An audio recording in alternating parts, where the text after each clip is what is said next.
Welcome to சித்தூஸ் click Tamil.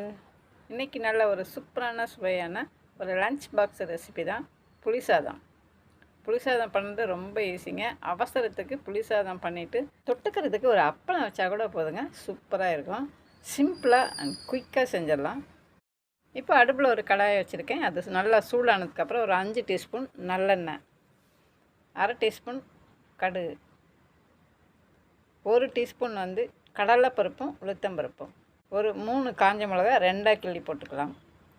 ஒரு 5 பல் சின்ன பல் பூண்டு லைட்டாக தட்டி போட்டுக்கலாம். ஒரு கொத்து கருவேப்பிலை. நல்லா ஒரு தடவை வறுத்துட்டு, முக்கியமாக கடலைப்பருப்பும் உளுத்தம்பருப்பும் நல்லா பொன்னிறமாக வரணும். பெருங்காயத்தூள் ஒரு 1/2 டீஸ்பூன், நல்லா கமன்னு வாசனையாக இருக்கும். அதோட ஒரு கைப்பிடி வேர்க்கடலை, நல்லா உரிச்ச வேர்க்கடலை நல்லா வறுத்து விட்டுறணும். அதில் ஒரு சிட்டிகை மஞ்சத்தூள், வெந்தயம் ஒரு 1/4 டீஸ்பூன், 1/4 டீஸ்பூனுக்கு கம்மியாக நல்லா வாசனை கொடுங்க. நல்லா ஃப்ளேவர் நல்லாயிருக்கும் புளி சாதத்தில். நல்லா வறுத்து விட்டுறணும். எல்லாமே நல்லா வறுபட்டுறணும். ஏன்னா அதில் இருக்கிற அந்த பச்சை வாசனை வரக்கூடாது. இப்போது தேவையான அளவு உப்பு. இப்போ நான் புளி ஒரு மீடியமாக ஒரு சின்ன எலுமிச்சம்பழம் சைஸ் கரைச்சி வச்சுருக்கேன். அதை இப்போ சேர்த்துக்கிறேன்.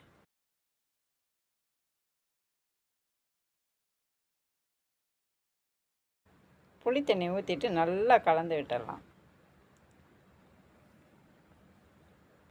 நான் செய்கிற சாப்பாடு புளி சாப்பாடு 3 பேர் சாப்பிடலாம்.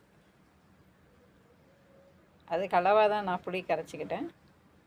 4 பேர் 5 பேர் சாப்பிட்ணுன்னா நல்லா ஒரு 50 கிராம் புளி கரைச்சிக்கலாம். நான் கரைச்சது 50 கிராம் கம்மி தான். இப்போ லைட்டாக ஒரே ஒரு டீஸ்பூன் நெய் ஊற்றுறது ஆப்ஷனல் தான். இருந்துச்சுன்னா ஊற்றுங்க, இல்லைன்னா வேண்டாம். இப்போ பார்க்கும்போது இப்படி தான் தண்ணி மாதிரி இருக்கும். நல்லா கொஞ்சம் கொதிச்சோன்னா பாருங்கள், இந்த மாதிரி கொஞ்சம் திக்னஸ், நல்லா எண்ணெய் பிரிஞ்சு கொஞ்சம் திக்னஸ் கிடைக்கும். அந்த புளி ஊற்றின புளியோட பச்சை வாசனையும் போயிடும். இப்போது அப்படியே அடுப்பை ஆஃப் பண்ணி விட்டுடலாம். சோறு பார்த்திங்கன்னா இந்த மாதிரி நல்லா பதமாக வடிச்சிருக்கணும். இப்போ தான் வடித்து இறக்கியிருக்கேன். நல்லா வெந்திருக்கணும். ஆனால் சோறு தனித்தனியாக இருக்கணும். கொஞ்சம் லைட்டாக சூடு ஆறின பிறகு போட்டு கலக்கலாம். சூடோடு போட்டு கலக்கினாலும் பார்த்து உடையாமல் கலந்துக்க வேண்டியது தான். சோறு மட்டும் நல்லா இந்த மாதிரி பதமாக வடிச்சுங்க. இப்போ வடித்த சோத்தை அப்படியே அந்த புளி கரைச்சலில் எடுத்து போட்டுக்கலாம். கொஞ்சம் ஒரு 2 கரண்டி போட்டதுக்கப்புறம் கொஞ்சம் அப்படியே கலந்து விட்டுருங்க. ஏன்னா எல்லாம் புளி கரைச்சல் பூலாக அடியில் தங்கிடும். அதுக்கப்புறம் கலந்து விட்டுட்டு அதுக்கு மேலே அப்படியே கொஞ்சம் கொஞ்சமாக சாப்பாடு போட கொஞ்சம் கொஞ்சம் அப்படியே கலந்து விட்டுட்டே இருக்கணும். அப்போ தான் ஃபுல் சாப்பாடும் கலக்க முடியும். சோறு அதனால தான் நான் பதமாக வடிக்க சொன்னேன். நல்லா வெந்திருக்கணும், ஆனால் தனித்தனியாக இருக்கணும். டைம் இருந்தால் சோறு நல்லா ஆறுனதுக்கப்புறம் போட்டு நம்ம இந்த மாதிரி கலந்துக்கலாம். ஆனால் சூடோடு போட்டு நம்ம அவசரத்தில் சூடோடு போட்டு கலங்கும்போது நம்ம இப்படி கொஞ்சம் கொஞ்சமாக போட்டு கலந்தோம்னா சோறு உடையாமல் இருக்கும். கலந்தாச்சு. புளி சாதம் தயார். இந்த புளி சாதம் செய்யும்போது மட்டும் கண்டிப்பாக நல்லெண்ணெயில் ஊற்றி பண்ணிங்கன்னா தான் நல்லாயிருக்கும், நல்லா டேஸ்ட்டாகவும் இருக்கும். இல்லாத பட்சத்தில் நம்ம சமையல் எண்ணெய் வேறு எதுனாலும் சேர்த்துக்கலாம். அதே சமயத்தில் இந்த கடலை எல்லாம் வேர்க்கடலை எல்லாம் போடுறதுக்கு பதில் நீங்கள் முந்திரி பருப்பு இருந்தால் கூட போட்டு செஞ்சுக்கலாம். சிம்பிளாக குயிக்காக இந்த மாதிரி தான் செய்யலாம். இதில் புளி ரொம்ப அதிகமாக ஊற்றிட்டோமே, ரொம்ப புளிப்பாக இருக்கே, பல்லு கூசுகிற மாதிரியே அப்படின்னா கவலையே பட வேண்டாம்.